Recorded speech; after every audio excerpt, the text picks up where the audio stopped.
Hi there, everybody. Welcome to the first episode of All Talk Scottish Premiership. My name is Shea Mitchell, and I'm going to be the host of this show that will be coming out every Thursday. Just a shout out before we get started to our sponsors, VSN, and also if you can give us a wee follow or a subscribe to us on YouTube at Pyramid Promotions. If you become a member as well, it means we can get a lot more content out. And follow us on Instagram at Pyramid Promotions and my Twitter page at All Talk Scott Prem. This show will just be talking about all the fixtures that have happened and coming up, and any news that has gone on regarding the Scottish Premiership clubs. This week, I thought I would just come on myself, so people can get used to me being here, because I'm going to be here every week. But most weeks I will try and have a guest on, so there's sort of a different viewpoint, and it's not just always my views. And obviously, always feel free to leave a comment or about something you disagree with or you agree with, or any questions or any topics you want us to discuss, because that will really help me out as well.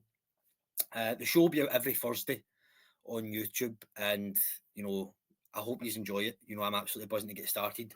The reason I'm looking to my left and right is because I've got notes. It's not because I'm nervous, but it's not because I'm nervous. I'm no shy for looking at the camera, but I've got notes, surprisingly for some people who know me. But we're going to just discuss the games at the weekend, and there's some topics that I want to discuss as well. Just, for example, how was the Scottish Cup this weekend? The new rules regarding the goalkeepers 8-second rule, and stuff about the Rangers takeover, which could possibly be some good news for Rangers fans. Sadly, though, for them, the first game we are going to talk about is Rangers versus Motherwell.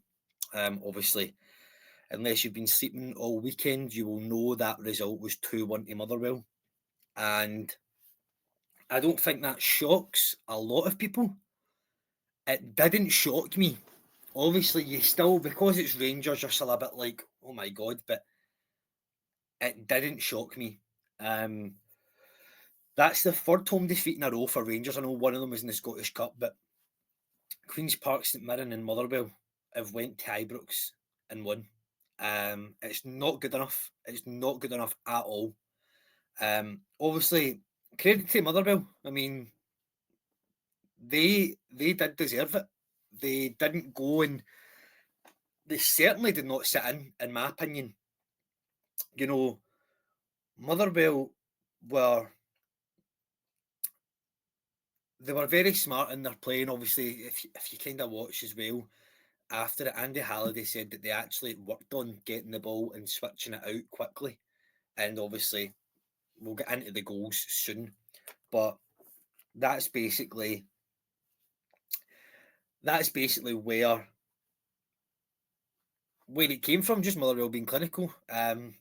We'll go right into it, basically. I think the first goal, obviously we've got on to Jack Butland's error. I think, firstly, the touch from Dessers is so poor. I like Big Dessers. I do like him. I think he's a good player. He's a good striker. But I mean, obviously, Igaman, people are saying he was the main man. He's not scored in a while. Whereas I feel like even if Dessers doesn't play well, he'll bag a goal, for example, at the weekend. Could argue he could have had two, but when you've seen a certain view of the VAR angle, that second goal was right to be ruled out. But slack play from him, because obviously Jack Butland gets it to go quick, because that's how Rangers will probably want to play football. They want to play quick. They don't want to slow the game down, especially at home. And it didn't pay off. And obviously Butland, it was only last year. Last year, Gareth Southgate's at Ibrox watching him possibly getting a call up for England, and now we would never get anywhere near that squad. And he's a good keeper, but it shows you confidence is massive for goalkeepers. It's just a lapse of concentration. I mean, I reckon I would have saved that. I reckon anybody would have saved that, apart from him at that moment in time. It was a lapse of concentration, and in football, 1 second of not concentrating can just, you're gubbed, basically. Obviously, Armstrong was good to react. Obviously, he scored against Celtic as well, so he was a January signing for Motherwell. So coming in, scoring against the two big boys is good for him. And obviously, the linesman was quick to raise his flag up. I mean, if that get disallowed, that would have been, you would have the Motherwell fans screaming at VAR. But the goal stood, and you could sense straight away in that stadium, people knew it was coming. And obviously, you could tell. I mean, when I checked my phone and I seen Motherwell 1-0 up, I was like, and then 2-0 happened, and obviously, what happened with Kelly midweek, Rangers, great comeback, but Motherwell managed the game magnificently. Obviously, you had Miller and Slattery pressed high, which Rangers, people say when teams press against Rangers, they don't do as good because that's why they're so good in Europe. But teams that sit in cause them problems. But to me, Motherwell never sat in. As I said, Miller and Slattery pressed them high with Armstrong. So you had three people pressing high at Ibrox against Rangers. Motherwell against Rangers at Ibrox pressing high, causing them mistakes, causing them bother. And look, it's just, this is just people's opinions, and I do believe a lot of people, I'll say this, how good people play. I'll say if I think somebody's performed badly, I think Proper is so poor in this game for Rangers. He's been poor quite a bit. He stepped up in some other games, but that first goal, Proper sleeping. See if Dessers never made that bad touch and Rangers were on the attack, Dessers would have still been 5 yards behind every player. You need to get out. You need to go as a team. And he has been caught sleeping, and that's how that goal happens, that first goal. I know there is two mistakes, but see, even if they two mistakes happen, his mistake's probably, in my opinion, the most costly because he's sleeping. He needs to get up. I mean, you're still in the first half, and you're just caught sleeping that early on in a game. Like, maybe I understand if that's the 89th minute and you've ran your socks off, but you're in the first half of a football match. Get up. And I just think he's been quite a poor signing for Rangers. And that's not me slaughtering him. He's a good defender.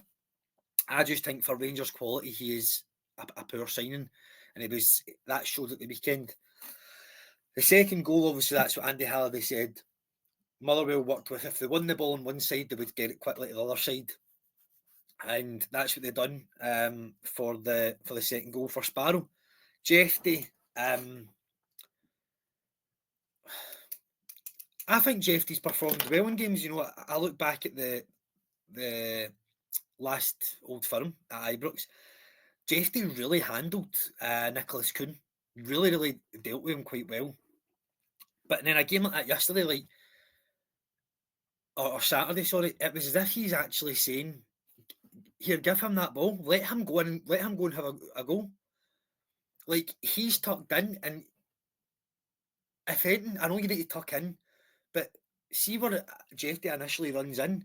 See if he actually just stays in that area. He's probably safe, or he's not safe, but he's definitely not in much danger as he made himself. But giving that width to somebody, and then you can see as soon as that ball goes out, I think everybody knows that's a goal. It's a goal. And it is an excellent finish, but he tucked in too much. Genuinely telling the Motherwell players, give that ball to him, give that ball to Sparrow, give him a go. Let's see what he can do. And it came back to bite them, and straight away, Rangers are going into half time with the stadium, everybody raging, understandably raging. Yeah, people, it's not over till it's over, but you also need to be, you need to be optimistic, but you need to be realistic as well. The league is done. It was even done before that. But you still want your team to go out and win and fight. I mean, St Johnstone fans, they know the league's done, but they still go and support their team and they want them to win. Rangers fans want the same.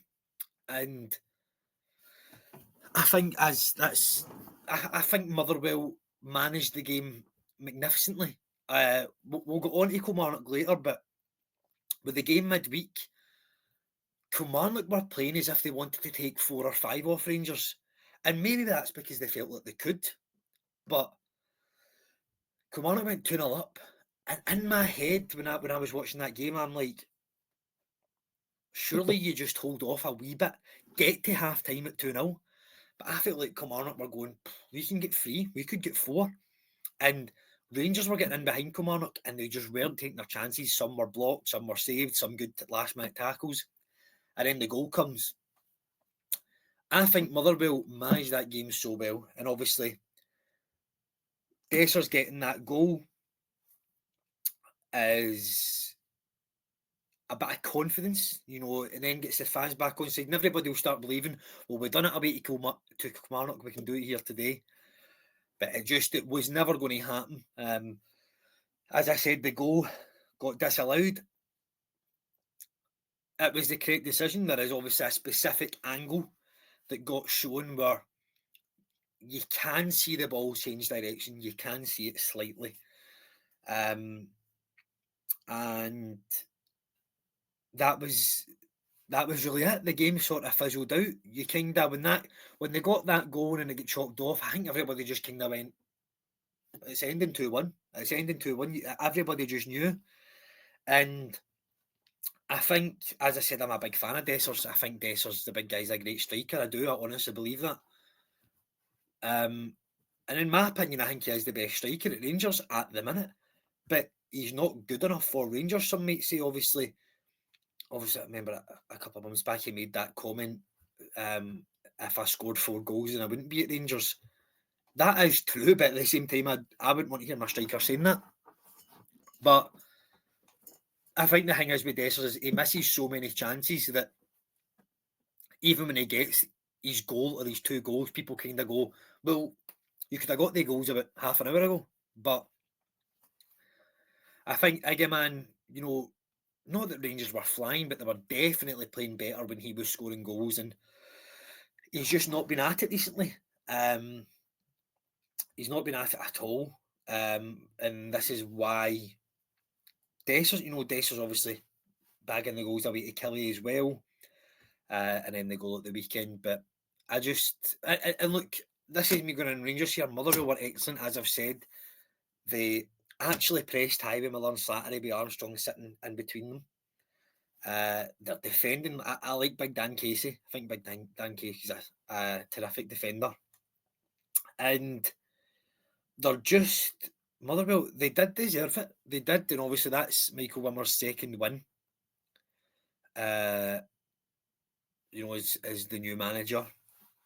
And that was a big win for them. And I think, look, Rangers, they had no intensity, and they've not had a lot of intensity throughout this season. But this makes me kind of think, look, I totally get right. Clement, when he came out in the media and he said stuff like, he came out with some crazy statements after games where fans would rather he didn't. But I think a lot of people know that maybe, this guy won trophies before he came to Scotland, right? So he's not a pushover. I think I know people can go, oh, well, Barry Ferguson made a first tab sub against Kelly, which kind of did change the game. But I think Saturday shows you that this is a deeper problem at Rangers. It's nothing to do with just the manager. This is like, obviously later on in the show we'll go on to the takeover, but this is like, this needs a clear out. Everybody it needs a massive clear out, and Rangers just have not been at it at all. And obviously now, with the way the game went at the weekend, Celtic, even if both teams keep winning their games, but that can't happen because they'll play each other next Sunday. If Celtic win 3 more games, the league is confirmed, is done. But it was very, very poor for Rangers. But as I said, you can't take anything away from Motherwell. They played very well, and obviously Lennon Miller. I seen last night another post about talks with Celtic, but honestly, that boy could go anywhere he wanted. But I think it would be smart for him to go somewhere he will play football. That or even if he goes to like a Celtic, I think obviously, I think Lennon Miller gets into the Rangers team. I do not think he gets into the Celtic team. Obviously, you have McGregor, you have Atati, you have Engels. You've got Bernardo as well, who's out injured. McKibben's done really, really well at Celtic. So I think if Lennon Miller was to go to a Celtic, it would be maybe smart for him to go back out on loan. But you could maybe put him back out on loan work somewhere different. Send him to the Championship England or League One in England. Or send him to maybe like a Hibs. You know, and that's nothing against Miller. I'm just saying maybe send him somewhere different will also really improve him as well. So I think it'll be interesting to see what happens with him. But as I said, he could go anywhere. Genuinely could go anywhere. But yeah, that sort of sums up. That's the first game spoke about really. I couldn't not start with that game because it was such a sort of surprised but not surprised one. I mean, obviously looking at Rangers' past couple of results, that's what I've got on my left, the results, and on my right I've got my notes. But just looking at this here, like they've lost to Motherwell at home, St Mirren at home, Queen's Park at home. That's not good enough. It's not good enough, and you don't need to know football to know that's not good enough. And see, when you actually look at Motherwell's past results, obviously they got that win against Dundee, the new manager's first win. They've lost away to Dundee United. They've lost 3-0 at home to Ross County. They've lost 3-1 away, 3-1 at home to Celtic. They've also lost 2-1 away to St Johnstone. They've also lost 1-0 away to St Johnstone. They have lost 3-1 to Hibs away. Drew 0-0 with Kelly away. This team just went to Ibrox and won 2-1. It's so not good enough for Rangers, but third place to Motherwell, and that will give the manager confidence. I mean, his first win at home in front of the home crowd, that gives him confidence, and then he's just went to Ibrox and got a win there as well. Obviously, last year Motherwell also got a win at Ibrox, which was also 2-1, I believe. So they've went and done it again this year, which is just an extraordinary result. And obviously Rangers have got to face, they'll have no game this weekend because they're out the Scottish Cup, but they will face Jose Mourinho's Fenerbahce side, which will be a very interesting watch. So I look forward to seeing what happens there, because it will probably not be as good as people think it might be for Rangers. And I'm just picking my notes up for the next game that we are going on to.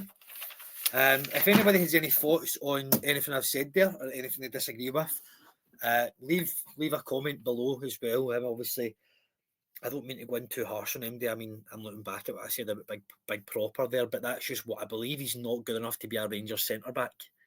And I think a lot of Rangers fans would agree with me.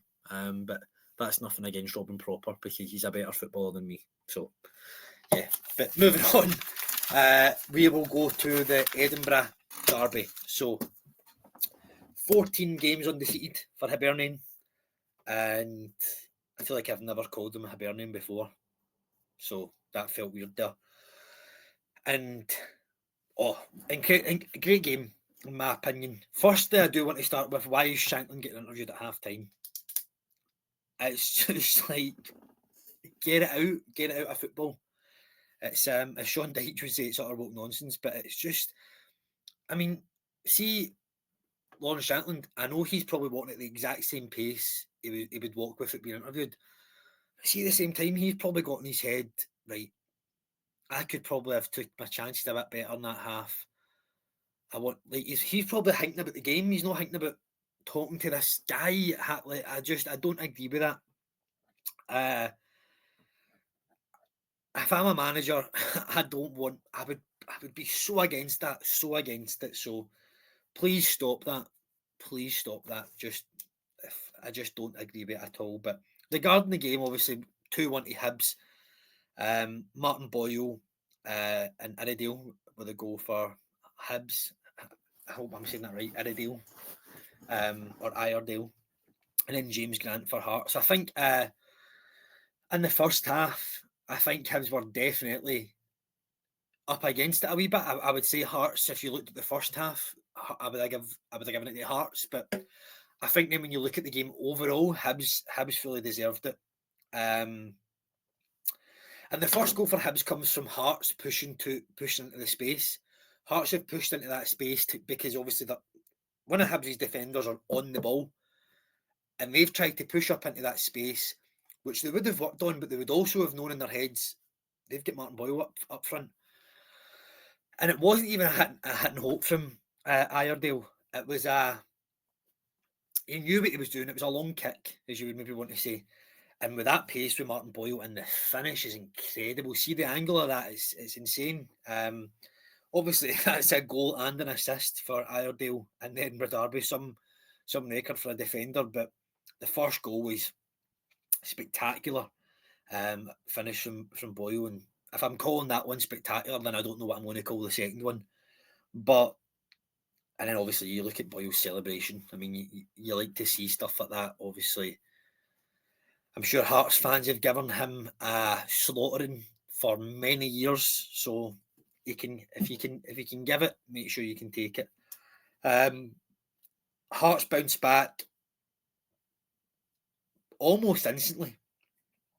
With a great goal from James Grant. It just falls to him at the edge of the box and he smashes it in, and then you're looking at a really, really exciting game, and you're only 10 minutes in. And I think that's where I got onto the Shankland thing. I feel like Shankland, with one of his chances, a man of his ability, he could have done a lot better. It was from range, but I feel like it was quite a poor effort. And in my opinion, he's probably walking into the changing rooms going, I've been quite poor, I've been quite slack with my chances, but he's need to give an interview in a game. Like, that's just why I don't agree with that. But it's not really a big deal. It shouldn't really be affecting me as much as what it is, but it is. But I thought, obviously, Hibs' high line, they've went to this 3-5-2, which has completely transformed them season. The two Carrion brothers on either side have been spectacular. I think their high line is so important. I mean, against Celtic, they caught Celtic out a good few times, and I don't think it's by luck. I remember against Celtic, he did get in behind, and the one time he was actually onside, his touch was very, very poor. But it's not by luck; it's something they've worked on. And I thought, obviously, the high line is what makes that goal offside for Hearts. You know, Hearts could go without VAR. Hearts are probably 2-1 up, but a great high line from Hibs, and that comes from the way Hearts play. So Hearts are playing a diamond with the two forwards. And that was causing a big threat because Shankland was dropping into a gap where he's dropped into a space where there's four Hibs players, and people will go, well, that's a 4-on-1, but they four players then need to work out who the hell's going to mark him. Because see if two players go to mark him at the same time, that's two players taking out that game. So it then becomes Shankland's in no man's land because no Hibs player knows who to go to him really. And that space creates the ball in behind, which then gets that goal, but it is rightfully given offside. But it was a good game. I think the past couple of years, definitely, there's been a lot of Edinburgh derbies that people who maybe not even have a neutral, probably Hibs and Hearts fans, if they've been watching it on the TV have probably put it off because it's been a poor standard for some of the games, I believe. But the ones this year have been exciting. Obviously, Hearts have lost the two of them. They've been 2-1 both games. And that one was really exciting. I really enjoyed that one at the weekend. And then obviously we go into the second half. Hibs have a massive penalty shout, which I believe was the correct call. You know, I think if Nicky Cadden's not pulling onto the shirt, it's probably a penalty. But because he's technically making a foul as well, which then actually causes him to also fall by pulling the shirt. You can't give a penalty when he's also causing a foul.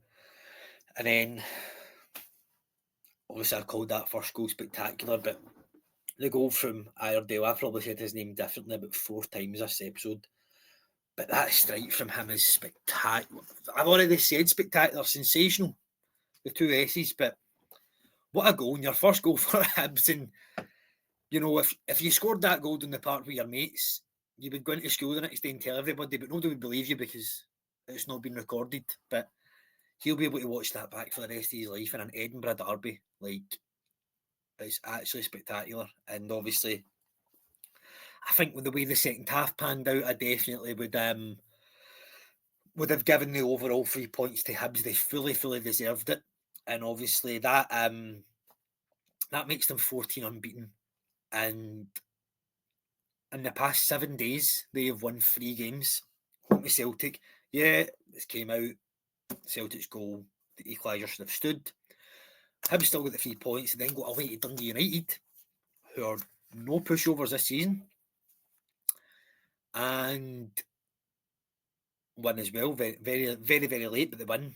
And then beating Hearts, like, it's incredible. And I did see a post from a Hibs fan about manager of the season, but it's manager of this season. And start of the season, Hibs were very poor.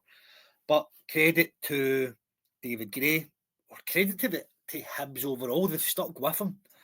And look, Neil Crouchley's done a great job coming in, a good job coming in for Hearts, but do teams look at that now and maybe go, do we start sticking with who we have? Because if Hearts kept Stephen Naismith, would things have turned around? Because Stephen Naismith done well at Hearts. It was just one of these games where a season, where just nothing was going right for them. But Hibs spectacular, and obviously Scottish Cup. Both teams in the Scottish Cup this week. We'll go on to the Scottish Cup a bit later on. That's one of my topics that I want to discuss because there's quite a few teams from the Premiership in the round this weekend. But 2 teams, you know, who I personally believe Hibs will be third now. We'll go on to Aberdeen a bit later on, but I just think Hibs have got that momentum and their players and the fans believe.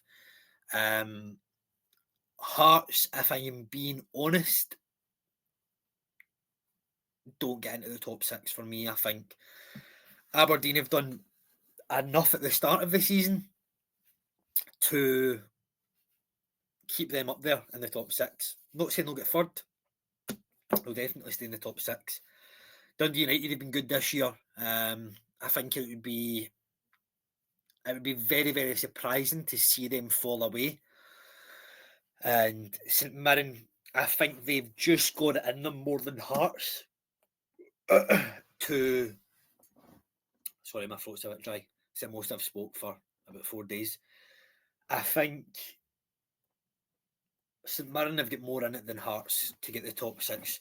Hearts they'll be nowhere near the relegation playoff or the relegations, but I do believe they'll not get into the top 6. But a good game. I really enjoyed watching it. All the goals were amazing goals, and obviously both the teams go into the Scottish Cup this weekend, so that'll be an interest. I was nearly going to say there who I think is going to go through, because I'm getting ahead of myself. I'm getting excited, but I'll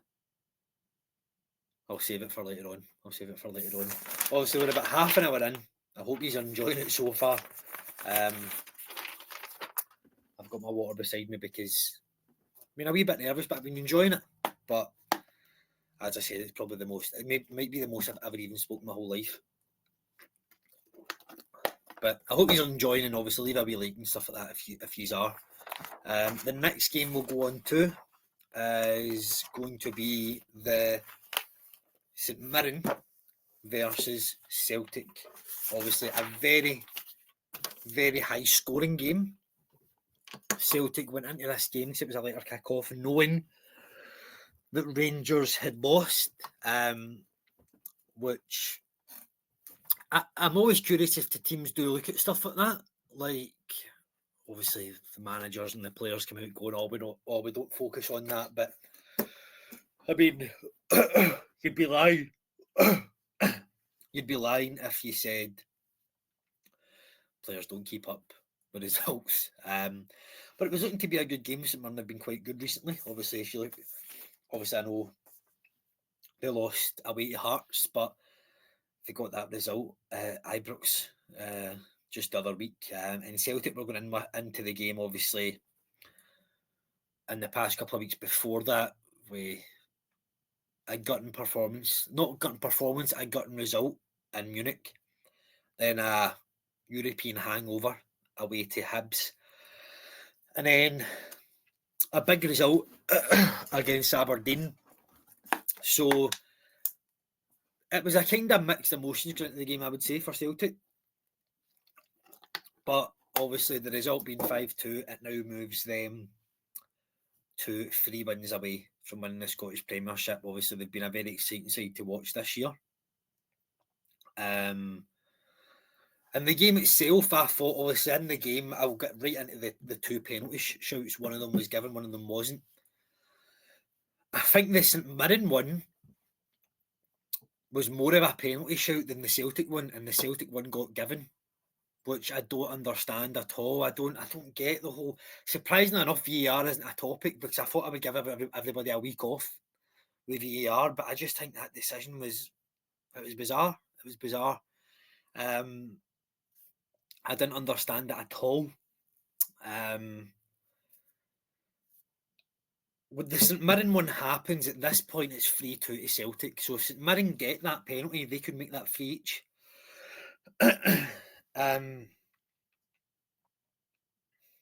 It's if I'm Stephen Robinson, I am raging, and he's raging quite a lot.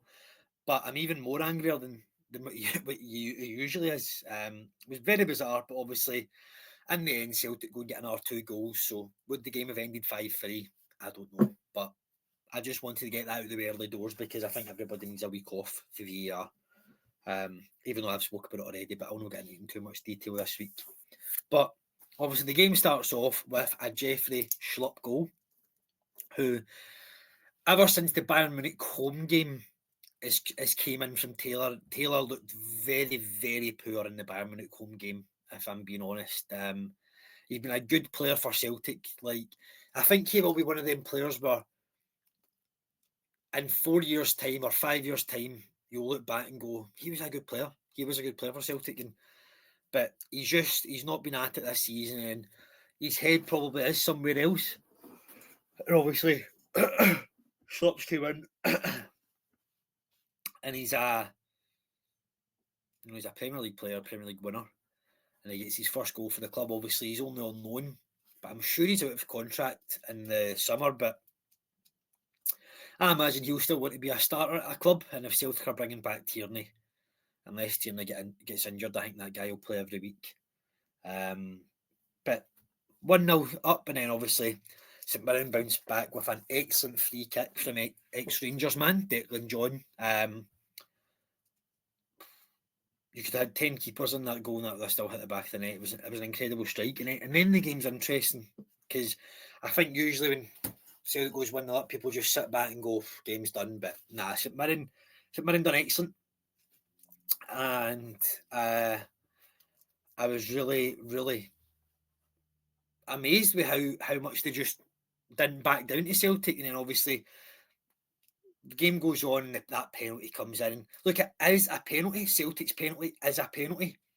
But I just think the fact that got awarded and the St Mirren one never was poor. And your man Engels, or Pengels as some might call him, he sticks it away like he has done most of the season from the spot. And obviously right on half time, Celtic going into the second half, probably right, let's just go and get another couple of goals and kill this game. But St Mirren don't back down yet again, and the goal for Phillips, I mean, the big looper, like it was just one of the ones where you look at it and you're like, what you actually don't know what's happened there. And even when you watch the replay, you're still like, how has that even happened? But look, a goal's a goal. If I scored a goal like that in any game, I'd probably take my top off, which most people would hate to see, but I definitely would be taking my top off. And then it's game on again, and it's an exciting one because Celtic, they're probably a bit shocked. They're probably like, what? This doesn't usually happen to us. It never usually happens. It's usually when we go 1-0 up, we're 3-0 up by half time, or if we go 2-1 up, we're 4-1 up by the 60th minute. But that didn't happen here. And then obviously Yang came on and changed the game massively for Celtic. And I'm laughing because how Yang's been portrayed the past couple of weeks on social media. Like, I've seen stuff like Yang Gang and stuff like that, and Youngster's Paradise. I've seen loads of stuff, and Yang's one of the players. Whenever I speak to the fans, they kind of say they never had a bad word to say about him, which is unusual because if a player's not good enough for your club, people have a lot of bad words to say. But people can see a player in there, and I think it's starting to show the past couple of weeks. And I think I don't think I would just want to see him as an impact player. I would, I believe this Sunday Yang will start against Hibs. That's what I honestly believe. And I think he deserves that. Obviously, he scored against Raith Rovers, but he came on against Aberdeen and his goal was spectacular. He's now come on against St Mirren and he's scored. Yang's actually scored quite a few. He scored a header against Dundee. His first ever goal for Celtic was a header against Aberdeen, and he scored 2 headers against St Mirren. So he's a good aerial threat. But his first goal was actually a great ball from Hatate. St Mirren, just caught sleeping, and a great header for Yang. And you could see what it meant to him. Then the penalty happens, or the penalty should happen, and it doesn't, and it was a killer blow for St Mirren. And then probably your player of the season steps up. A great ball from Yang, who is not, I'm not saying he's player of the season, but a great ball from Yang, great instinct pass, and Maeda through on goal, through the legs, bang, slots it in.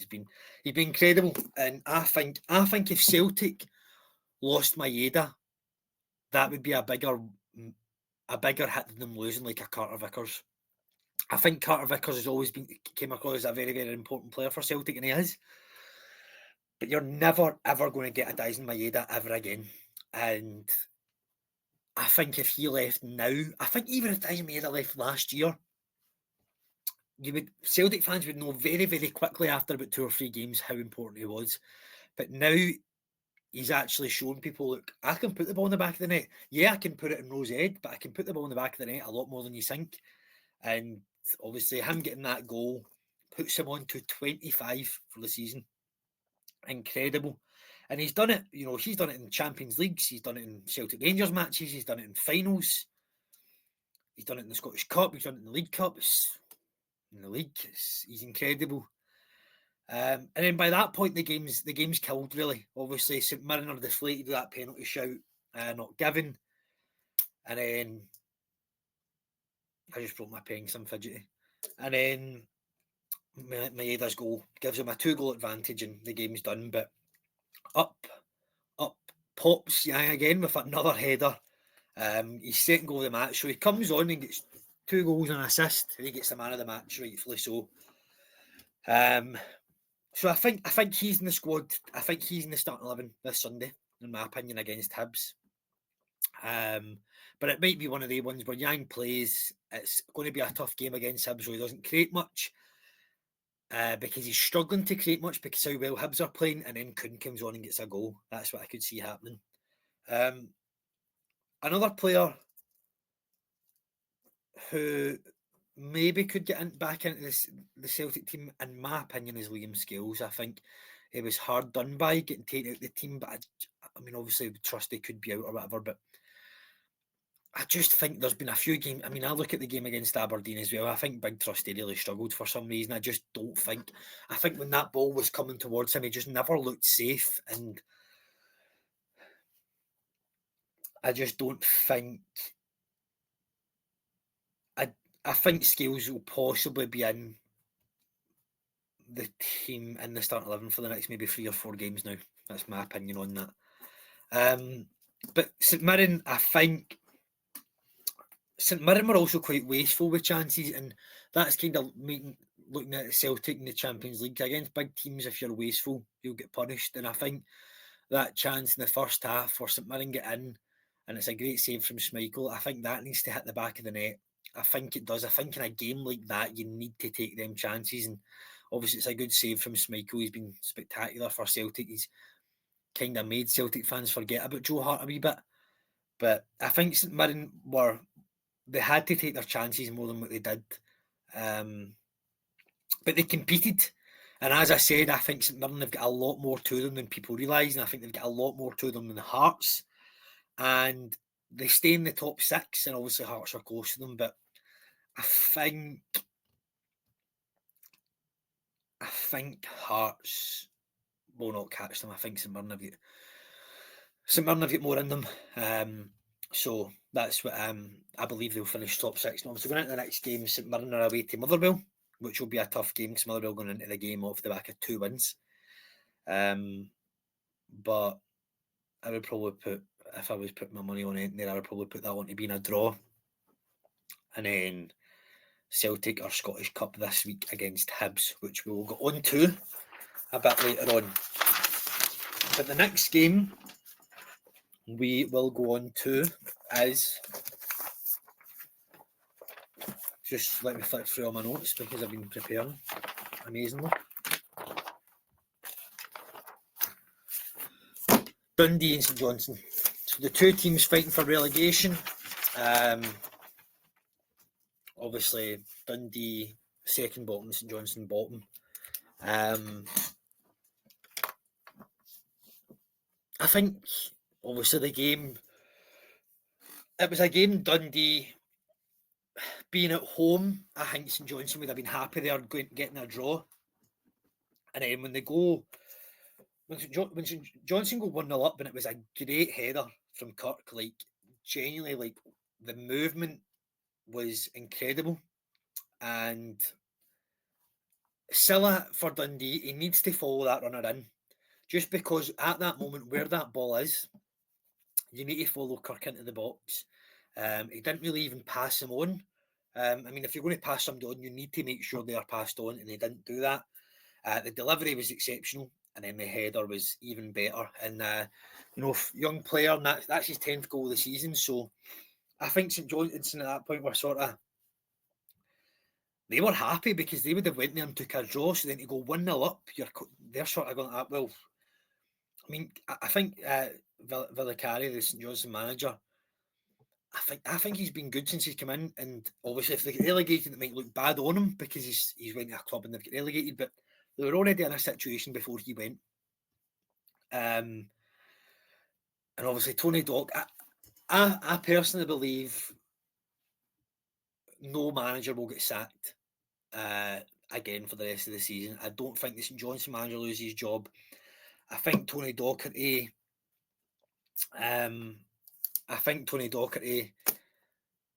has earned enough respect for the Dundee board and stuff and fans to be allowed till the end of the season. But it's not looking good. Obviously, they equalised with Simon Murray. And Simon Murray, that's his 16th goal this season. He has been flying this year. Great player. Obviously, he's been about quite a few Scottish teams. But Dundee, he's done really, really well. And 16th goal of the season is good. And a very angry celebration for him. And he just volleyed that ball because it was some connection he got. But that was another great header. But as I said, Tony Dock has maybe earned that safety because of what he's done previously at Dundee in the past couple of years. But they have not won a game. They've not won a league match since January. Now, that form will suggest that St Johnstone will overtake them. I don't believe that. I believe at one point form will turn. And even if that form turns for 5 matches, and they 5 matches could be a defeat, a draw, a win, and a win, that could still save you a good bit. So I believe it will turn for Tony Docherty and his Dundee side. But I do believe that both of them will keep their job. And as I said, I mean, the two of them are still in the Scottish Cup. Both teams could be going into a Scottish Cup semi-final, will be in second bottom and bottom of the league. And I'm looking forward to talking about the Scottish Cup because with what I've said there is quite key. but I'll go on to that when we get into that topic. But I think I just think both sides are obviously talking about Simon Murray, but St Johnstone as well. I think Sidibe, if I'm saying it correctly, for St Johnstone, I think he's dangerous, and he missed a really good chance at the weekend.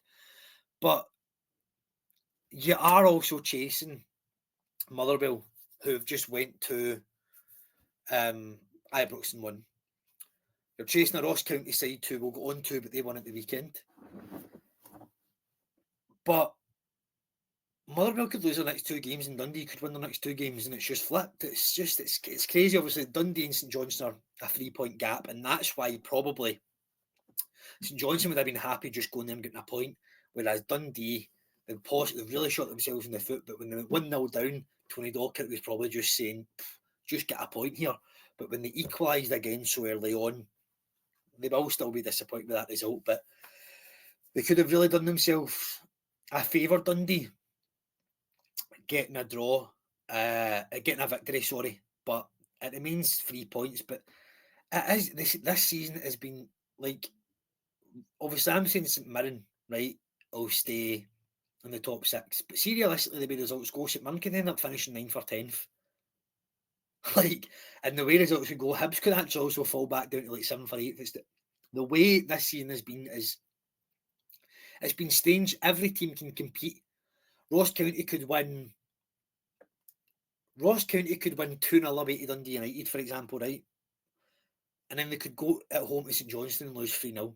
And that's the way the season's been this year. It's been so, like Aberdeen at the start of the year, they go away to Celtic Park, they're 2-0 down, they go 2 each, they actually go 3-2 up, but it's given for a handball or offside, I'm sure.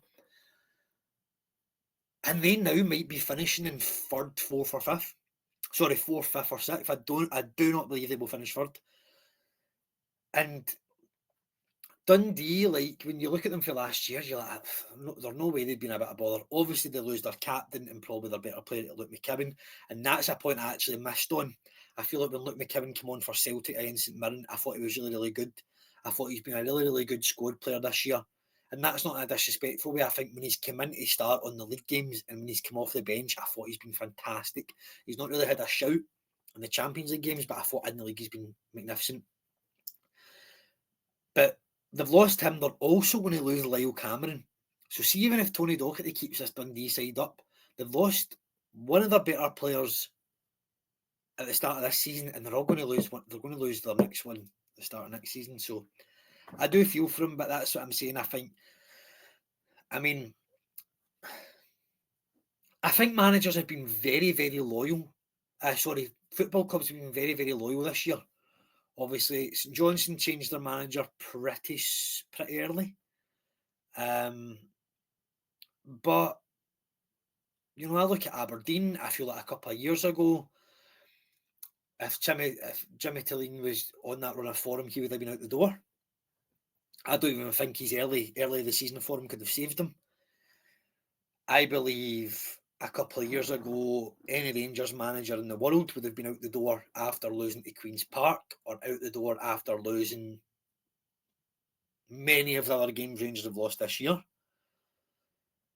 I also believe David Gray would have been sacked. I get Hearts sacked their manager, but that's a good few. I also believe Tony Docherty would have been sacked, and that's something I strongly believe. I think football clubs, which is amazing to see, have been very, very fair to their managers this year. It's paid off with Hibs keeping David Gray. I think Jimmy Tilleen could be a great manager. I think if he stays at Aberdeen for next year, they could be even better. I think Dundee staying with Tony Dock would be massive. I mean, if you said to me a club has not won a league game since January and I found out their manager was still in the job, and you don't want anybody to lose their job. If a guy serves me the wrong thing at McDonald's, I don't want him to lose his job. But when it comes to football, I mean, Dundee, they'll have thousands of fans screaming, get him out. But I think he's earned the respect of the Dundee fans and the Dundee board that he deserves to be there. And I think if he stays there, he will keep Dundee up, obviously. At some point when the playoffs come, I would like to do a crossover show with Jordan and Michael, who do the sort of Scottish to do the Championship, League 1 and League 2, which will also be out later in the week on YouTube. But I'd like to do a wee crossover show with them just because there's some strong sides in the Championship that could come up. Obviously, whoever wins it, most likely at the minute, could be Falkirk. But you've got Aaron Levy at the minute, who I think could, if right now St Johnstone finished second bottom and they faced either Livingston or Ayr, I think Livingston or Ayr come up. That's what I honestly believe at the minute. But I think Dundee's form will change. It's just a matter of how quick they can change it. And we'll go on to that when we speak about the two clubs playing in the Scottish Cup at the weekend. So we had two games left to talk about. We are going to talk about Ross County versus Kilmarnock. So not one of the most exciting games at the weekend, but still a game of football, and if you love football, you'll watch any game. So basically, the Ross County won at 1-0, a goal for Phillips, a very, very scrappy goal, but a good one in the sense where the touch from Phillips, the back heel flick was great, but was just in the 6-yard box, pitch it, ding wall, bodies flying everywhere, but I hit the back of the net. I believe Ross County will stay up. I do think it is between Dundee and St Johnstone who goes down. I will say that now. But in the game at the weekend, I think Killie are in such a dangerous place. I think, as touched on it earlier on, their game management against Rangers were so poor, in my opinion. I feel like, I get Rangers are a club at the minute you probably feel like you could go for, but to go 2-0 up against a side like Rangers and still think you can go and get a third and still think you can go and get a fourth, to me that's what it felt like. Kilmarnock genuinely were like, we want a fourth and fifth. We want a third, fourth and fifth goal here. They wanted to try and embarrass Rangers, and that shot them in the foot. As soon as Rangers scored, I could tell the game was going to Rangers. I could tell straight away. And they then go up to County, and I do believe Killie were the better side. I honestly do believe that. But I think if you're getting wins when you probably don't deserve it, like Ross County at the weekend, I think you're in a great, great place. And Ross County, this is what I'm saying with the league, Ross County are actually eyeing up the top six. But as I said, I can't say that Hearts won't get it because I believe St Mirren will, and then say Ross County could. I am not saying Ross County will get top six, but the table's that close, they're actually close to getting top six. I think Don Cowie's been a great manager for Ross County. I think he's done really, really well. Some great results, obviously. Going away to Motherwell winning 3-0 for me was massive. Obviously, maybe a bit disappointing for them. They've went out the Scottish Cup to Livy, especially being at home. But going away to Ross County, going away to Motherwell, and getting a 3-0 win is spectacular. And then we look at Killie's. I mean, you're 2-0 up against Rangers and you lose 4-2. It's still not good enough. I know you're up against Rangers, but even if you're up against an amazing Rangers side, still losing 4 goals after being 2-0 up is poor. Losing away to Aberdeen, but then get wins against St Johnstone, Dundee United. They were big for Killie. But Derek McInnes, like, is he potential for the next Rangers manager? Is it a bad shout? Is it, if Rangers are going for a rebuild, do you bring in somebody that knows the club, he knows the Scottish League, and people can go, well, you've got Barry Ferguson in there. Barry Ferguson, and I'm sorry if I'm talking about Rangers here again, someone talking about Ross County and Killie, but I'm mainly talking about Derek McInnes here. Barry Ferguson has a worse managerial record than the two people that are assisting him, and Billy Dodds and Neil McCann. So, people can go, oh, but you've just said Derek McInnes knows the club and he knows the league.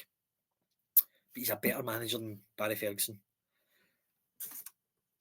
I don't think, personally, if I was to put in an early shout for the next Rangers manager, if the takeover happens and they want to go big, I think they could get in something like a Gary O'Neill.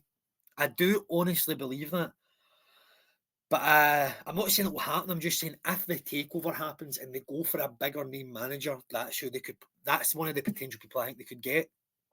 But I wouldn't shy away from taking Derek McInnes. Absolutely not. You know what? Obviously, what he's done in his career. I mean, last year with Kilmarnock, that a top 6 finish was great. Obviously, this year they fell off a wee bit, but he's still a great manager. And I think if Rangers want to do a rebuild, I think get somebody like him in who can do a rebuild. Rangers could bring in the best manager in the world next year, but they're not going to be able to bring in 9 new players who will start straight away. Bring in 4 players who'll be on the bench but can come on every week and change a game, and also bring in a new manager. They'll need to, if this takeover happens, they'll need to do it strategically, which is a big word for me. So, but that's somebody who I genuinely would put in a shout. I think Derek McInnes is a great manager. I do honestly believe that. I think going back to the game, County weren't threatening enough, but then the complete opposite side, by County not threatening enough, Kelly weren't taking their chances. Bruce Anderson missed an excellent chance right at the end of the game, where not only should he be getting it on target, he should be hitting the back of the net.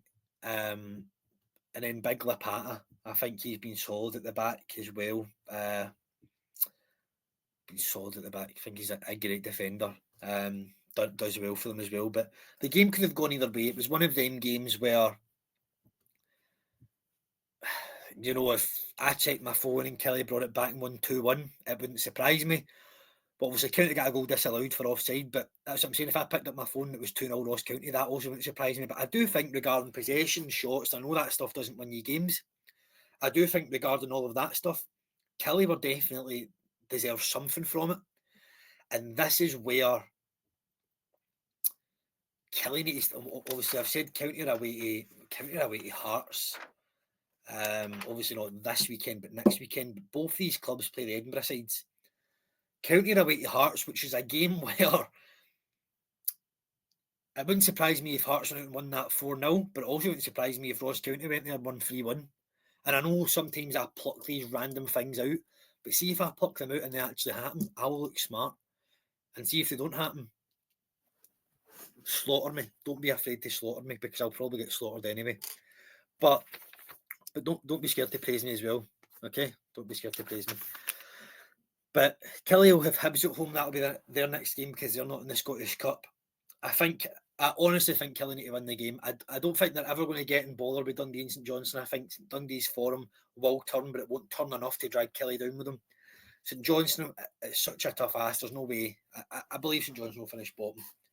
But I think Kelly need to get a win there, just because that would then be, if they don't win at home to Hibs, so if they lose, it will be 4 defeats in a row. You know, Aberdeen beating them, Rangers beating them, Ross County beating them. I think they need to get a win against Hibs, which will be a tough ask. And then Ross County need to go to Tynecastle, which is not going to be easy as well. But look forward to the games next week. Obviously, the show will be on next week as well. We'll be talking about the Scottish Cup games, and we'll be talking about the games coming up, any more news that has happened. But on to literally what was the final game of the weekend, Aberdeen versus Dundee United. Great game of football.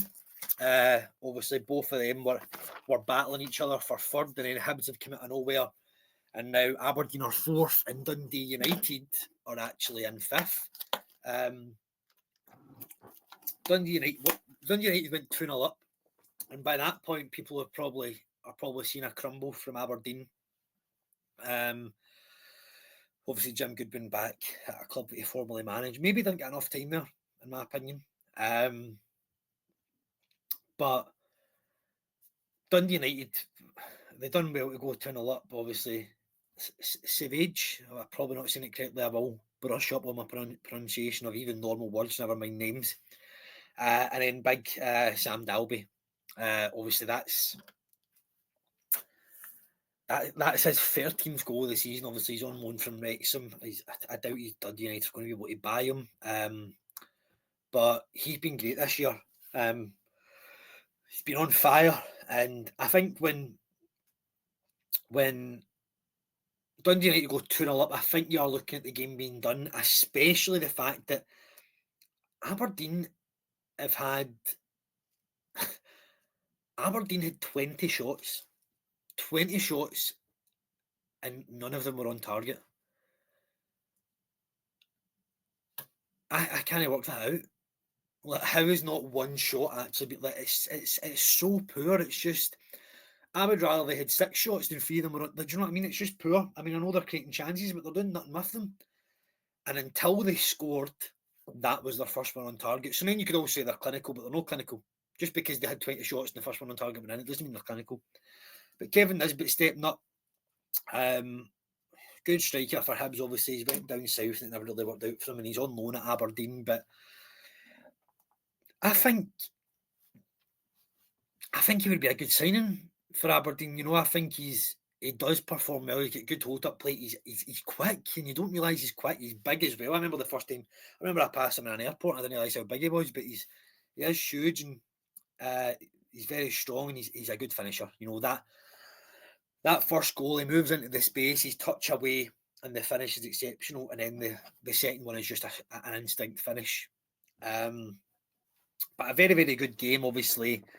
That's classed as a sort of a derby as well. And obviously both clubs, as I said, there's 3 clubs eyeing up for. You've got Hibs, Aberdeen, Dundee United. If I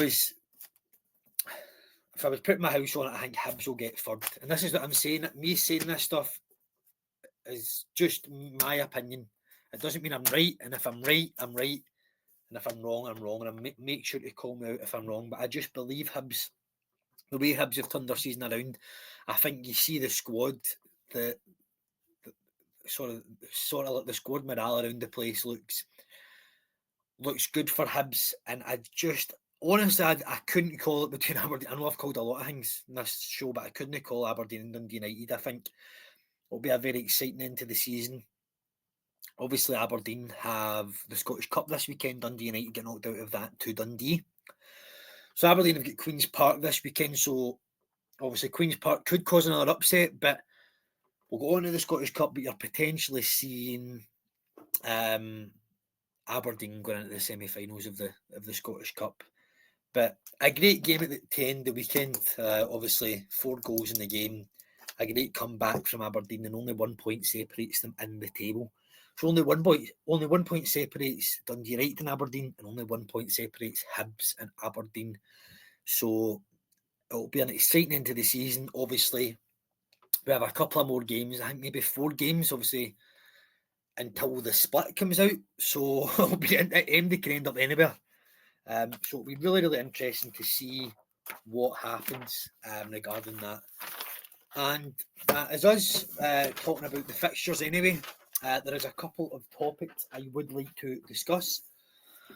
The first one is the new goalkeeper rule, where the goalkeeper will have 8 seconds to play the ball out, and if they take longer than that, it'll be a corner kick to the opposition.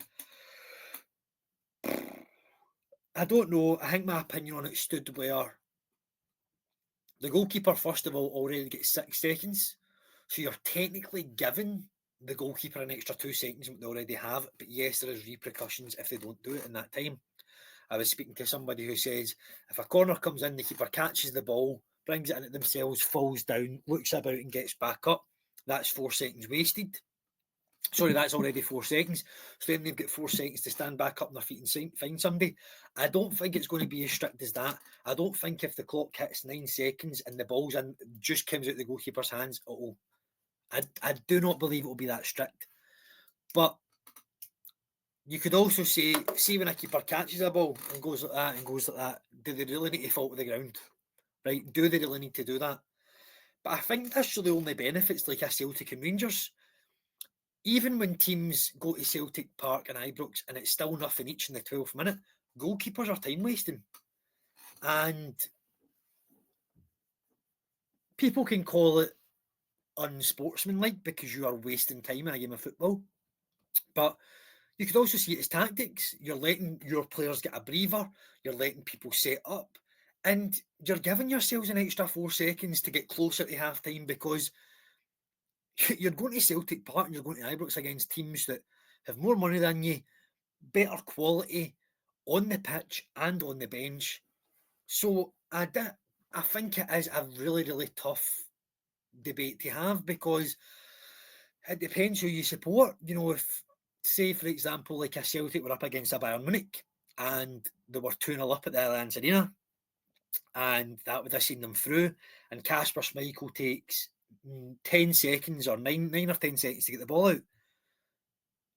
If a corner kick gets given, Celtic fans are raging, because if that then hits the back of the net, you're going to extra time and you're probably going out. But then Bayern Munich fans are like, this is unsportsmanlike, you're wasting time. But how is it any different from a player taking the ball up to the corner at the end of a game? How is that any different? So I think it's a really, really interesting rule that I am actually for, but I need to put an argument for and against, which I have done. So if anybody has any other points on that, or they disagree with any points that I've made, or agree with points that I've made, let me know. But I am for the rule. I am definitely for the rule. I think it speeds the game up. I mean, when I go to watch football, I want to watch football. So I'm for the rule 100%. One of the topics we're going to be Derby Day, but we'll leave that till next week. The next one is going to be the Rangers takeover. Obviously, the footballing franchise, American footballing franchise over there, the San Francisco 49ers. It's been confirmed even more now that a takeover is possibly going to happen, and it's some good news for Rangers. But this is my point. It'll be interesting to see how it's done, what happens, because you could look at it, a lot of American football or American business people go into clubs and it doesn't run the way they want. Not just Americans, just a lot of people. Does it mean they go in and they get a manager in straight away at the same level as Brendan Rodgers, like a former Premier League manager? In my opinion, you bring in somebody like a Derek McInnes to start these off. That's my opinion. And you spend the money on the players first. Derek McInnes could definitely do a good job for Rangers. That's my opinion. But it'll be so interesting. It's good news for Rangers fans, obviously. It will get money into them. It will save them. It will save them in many ways regarding money, possibly. And it will also take away the excuse, maybe, that they don't have as much money as Celtic. Because I think this will actually make them just as rich as Celtic. So it will take away that excuse. And it gives the fans something to look forward to. I mean, Rangers fans don't have a lot to they don't really have anything to look forward to for the rest of the season now. They're out the Scottish Cup, the league's pretty much done. And they might have a Europa League run, but it will be interesting to see if they get by Jose Mourinho's side. But it gives them something to look forward to, and I'm really trying to stay on top of all the news regarding it, because it will be very, very interesting to see what progresses over a couple of weeks. But I believe it will happen, and I think when it does happen, Rangers fans have every chance to celebrate it as if it's a trophy, because they've not had much to celebrate over the past couple of seasons, so they should enjoy it as much as they can, and it will give them something to look forward to, and it gives the club new targets to try and reach, and I'm sure they'll reach them with that sort of money. So the final topic is the Scottish Cup. So just a wee brief talk about the Scottish Cup. Obviously, 2 Scottish Premiership teams. You've got Aberdeen against Queen's Park. And it's basically just me saying who I think will go through. That's really all. I just wanted to give a wee chat about what's actually happening this weekend since there are no league fixtures. So I believe Aberdeen will go through against Queen's Park. Hearts v Dundee is the Friday night game. And I'm laughing before I say this because I believe that Dundee will knock Hearts out of the Scottish Cup. Feel free to save me saying that after Hearts going 1-5-0, but I believe Dundee will put them out. I believe Celtic will put Hibs out, but I think it will be a very, very close game, and it will be a late goal potentially that actually puts Celtic through. And Livingston at home to St Johnstone, I believe St Johnstone will get through. And as I said earlier, and that's why I laughed, will we see two of the bottom clubs in the league get to the semi-final of the Scottish Cup? I believe they will. I believe they will draw each other. And I believe either Dundee and St Johnstone will end up in the Scottish Cup final. So that is my bold prediction. You know what I'm going to do? Actually, that's going to be a thing I'm going to do every show. I'm going to do a bold prediction every show, and that is my bold prediction. I believe Dundee and St Johnstone, one of them will reach the Scottish Cup final. And if that doesn't happen, I will never do a bold prediction again. But that is us. I hope you've enjoyed. I was a bit nervous. Obviously, my throat was dry a few times, but it's the first episode. I'll get used to it. And I really hope you enjoy. And I can't wait for the show next week. So don't forget to like and subscribe and follow the pages and give it a wee like if you enjoyed. And yeah, hopefully I won't be as nervous next week. But I hope that went well. I hope you enjoyed and enjoy the show and enjoy your weekend. And I'll see you next week for episode 2. Thank you.